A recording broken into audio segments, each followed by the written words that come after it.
Hello everybody, welcome back at the Vitrolife Group Academy studio here at ASRM. The next speaker on our agenda today is Dr. Krista Silversan, and he's going to tell us a bit more about temperature measurements and a new way of measuring temperatures. Thank you, Silver. No, okay. Thank you, Jakub. Thank you, Vitrolife. I'm going to talk about temperature control of media in dishes during handling outside the incubator. Some people may think it's easy and straightforward to ensure a constant and accurate temperature while handling gametes and embryos outside the incubator. I do not agree. I think it's quite a challenge to actually both control and to measure temperature. One reason for this is related to the type of temperature measurement probe that is commonly used in IVF.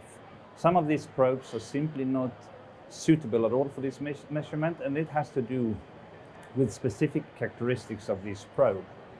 Few people are aware of this, and that's the reason why I want to talk about it today. I will also, however, introduce you to a new way to measure temperature while working with embryos and gametes outside the incubator, a method that measures temperature more accurately, more consistently, and a method that is much easier to use. So what is the problem with current methods used? And I will focus specifically on one type of probes, a thermocouple type T probe.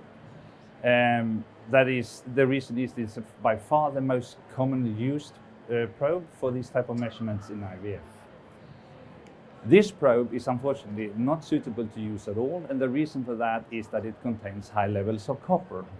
Copper has a very high thermal conductivity, and this thermal conductivity interferes with the measurement and cools down both the medium you're going to measure, and it cools down the probe itself. As a result, the probe will measure inaccurately too low temperature, and I'm talking about several degrees, and I will show you more about that. Another thing, in addition, the thermocouples, they're difficult to work with, and since they contain handheld steps, that will further interfere, cause more error and more inconsistency. Thermocouple type T probes have different appearance, but although they may look different, they all have one thing in common: they all contain copper. And this copper will interfere with the measurement, as I said before. I was saying that I'm going to introduce you to an alternative. So this is an alternative that has been developed by Vitrolife. So it's a thermometer with a custom-made probe specifically designed to measure media temperature during handling outside the incubator, specifically for temperature in Vitrolife square dishes. This is a new and a unique way to measure temperature. Vitrolife have taken a sensor that is normally not used for this type of measurement and attached that to the bottom of the dish, and I will show you. The measurement with this VitroTemp is based on a temperature-dependent resistance in a platinum plate, a so-called PT100, that is attached to the bottom of the dish. The design of this dish makes sure that you measure temperature exclusively where this platinum plate is, with far less thermal conductivity disturbances or interference from the probe. This also means there is no handheld steps that will further then affect your measurements. So what I've been doing is that I've compared the temperature. So we have compared temperature by using a thermocouple type T probe and measure temperature with a PT100 sensor to see the difference. We have measured under identical conditions, and the best way to do that is to measure in the same dish. So we've used two types of dishes, Vitrolife 40mm dish and a Vitrolife 5-well dish, to which we have attached the PT100 and to which we also insert a thermocouple type T and compare the results. This is the results we see. So the column, the third column, shows the temperature recorded by the PT100, the VitroTemp. And the fourth column shows the temperature measured with the thermocouple type T.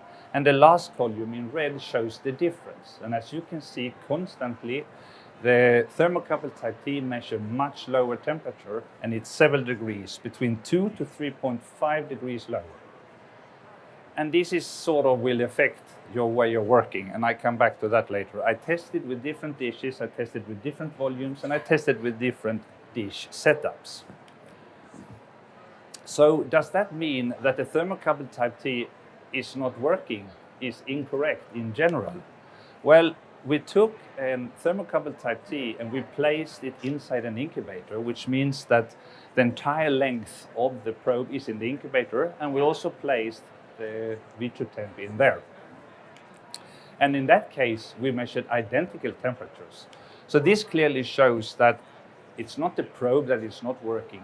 That probe, the thermocouple type T, is just not suitable for the type of measurement to measure media temperature in dishes held on heated surfaces. All this I've talked about so far was published in a poster at ASRM this year, and if you're interested, I could share that with you. But what we're talking about here is a commonly used temperature probe could result in setting heated surfaces within the IVF lab too high. This is a sort of an extra warning for the use of thermocouple type Ts to measure temperature in dishes during handling. So if we think about what is the clinical relevance of this, and I turn things around, as I said, there is a risk that IVF lab works at too high temperature. So if we have a dish and we set the temperature on our heated surface to get 37 degrees in the medium by using a thermocouple type T, and then afterwards I measure with a VitroTemp, I realize the real temperature is actually 39.3. If I do the same thing in a 40 millimeter dish, where I set the temperature with a thermocouple type T to 37, I measure the temperature with a VitroTemp and I realize it's 40.5 degrees. And you can understand that this can have a huge impact on your clinical result and your embryo physiology, embryo development. And I have been traveling a lot using this thermometer to see how it's working. I've been working with troubleshooting and visiting clinics, clinics that have reported problem with ICSI, problem with vitrification results, denudation, etc. And I bring this thermometer, the VitroTemp, and we check the temperature. And in almost all cases, very, very often, we see that the temperature they're working on the heated surfaces, results in too high temperature in the medium. And you can see it's 39, 38, 42 degrees. And very often, we lower the temperature based on the measurements with the VitroTemp, problem solved, and results are improved. So this is sort of an interesting facts about what's going on. So if I end by just showing you some summary of the VitroTemp. So due to the unique design and features of VitroTemp, it provides accurate temperature measurements. And you get accurate results. First reason is that you have a very sensitive and highly accurate probe, that itself. You have a low interfering from thermal conductivity from this probe due to its lacking copper and also due to the design of the dish.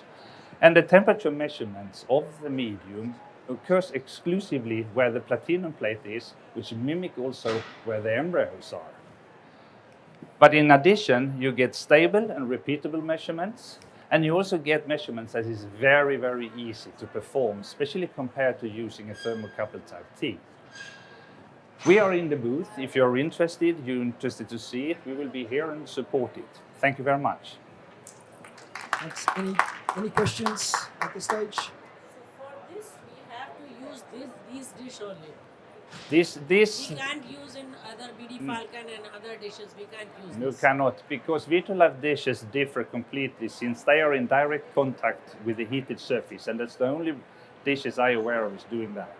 So if you take another dish, there will be an airspace and you will get another temperature. So this will just show temperatures using Vitrolife square dishes. Thank you. Thank you. Thank you very much. Thank you. Goodbye.